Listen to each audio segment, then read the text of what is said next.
Ahora bien, la obligación tributaria aduanera, ¿dónde la expongo? ¿Dónde la declaro? ¿Dónde la proyecto? Es importante saber que el sujeto pasivo debe rendir toda la información concerniente a el intercambio, es decir, al tráfico de esta mercancía. Refiriéndonos a una importación, nosotros tenemos que presentar la declaración aduanera. También se la puede presentar una exportación, pero para efectos de poderles transmitir qué contiene una declaración, voy a referirme a un caso de importación en específico. Cuando la mercancía ingresa al país, ya habíamos dicho que se genera la obligación tributaria con el ingreso de la mercancía a la zona geográfica, a la soberanía de un estado, nación. Tenemos ya la información con respecto al documento de transporte. Pues bien, esa obligación tributaria está establecida también con elementos contenidos en otros documentos principales, como es la factura comercial. Ustedes conocerán que la factura comercial es el documento que acredita la transacción comercial de la mercancía, que existe un vendedor, existe un comprador, donde detalla toda la información concerniente a la descripción comercial de esa mercancía, su valor unitario, su valor total, elementos y condicionamientos de la transacción, es decir, cuáles fueron nuestros condicionamientos de pago, los términos de negociación, es decir, los denominados Incoterms, que son los que sirven para poder determinar las responsabilidades y riesgos sobre la mercancía en el trayecto desde un punto A hasta el punto B, es decir, desde el puerto de país de origen hasta el puerto de destino final en el país de destino. Dependiendo de las condiciones, sabremos qué Incoterm ubicar, fecha de la negociación, datos de dirección y números de contacto. Muy importante para efectos de poder conocer qué es el control que va a hacer la aduana, es decir, en este caso la administración aduanera. Es el control sobre el valor de la mercancía que estamos ingresando al país.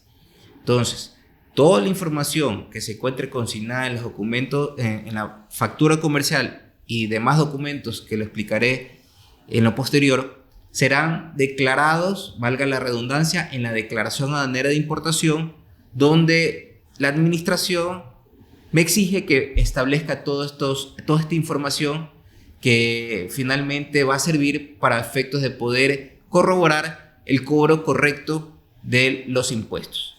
Y para corroborar el correcto cobro de los impuestos, es decir, de los tributos al comercio exterior, nosotros tenemos que conocer cómo determinar la base imponible. Es decir, esa base donde el porcentaje de los tributos van a ser aplicados. Y nuestra legislación establece que la base imponible de los derechos arancelarios es el valor en aduana. Esto es algo un poco técnico, pero voy a tratar de ser simple y sencillo. El valor de aduana está conformado por el costo de la mercancía, el valor del flete internacional y un valor de seguro. La suma de estos tres elementos son los que conforman el valor en aduana y donde finalmente se configura como la base imponible para el cobro de los tributos al comercio exterior. En estos últimos tiempos hemos tenido unas ciertas modificaciones a nuestra legislación local con respecto a lo que ha pasado a nivel mundial después de la situación de la pandemia. Congestión de operaciones internacionales, escasez de contenedores, escasez de choferes en los principales puertos asiáticos, ha hecho que todo esto se suma hasta el incremento del combustible internacional, se establezcan valores exorbitantes de flete internacional. Y como les estaba explicando, el flete internacional es uno de los elementos para la imposición de la base imponible. El gobierno local, para poder ayudar y dar un alivio y un respiro al sector del comercio, generó una modificación o el decreto de una nueva ley, que es la Ley de Desarrollo Económico tras la pandemia COVID, donde hizo una reforma a ciertos cuerpos orgánicos y entre ese al Código de la Producción, donde justamente se refiere a lo que es la base imponible en su libro quinto sobre la facilitación aduanera. Y hace una pequeña modificación excluyendo de la base imponible al valor del flete. Por ende, para el cobro de los derechos arancelarios se determinó que el flete internacional no iba a formar parte de la base imponible.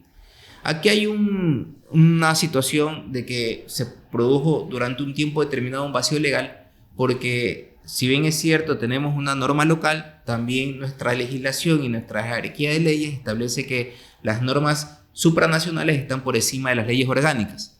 Y nosotros formamos parte de la Comunidad Andina, que para nosotros esa legislación es una medida supranacional. Y para ello también establece ahí que para la aplicación del valor en aduana está tomado en cuenta el valor del flete internacional.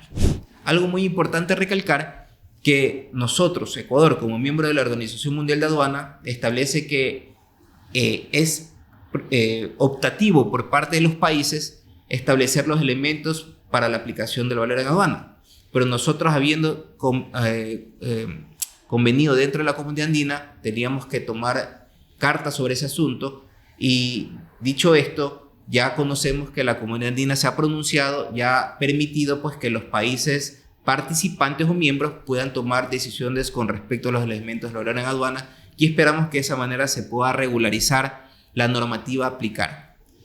Entonces, esto ya es la forma de cómo nosotros tenemos que tener configurada la base imponible para el cobro de los tributos del comercio exterior. Y como les había indicado, son los derechos arancelarios, los impuestos establecidos en leyes orgánicas y especiales y las tasas por servicio aduanero.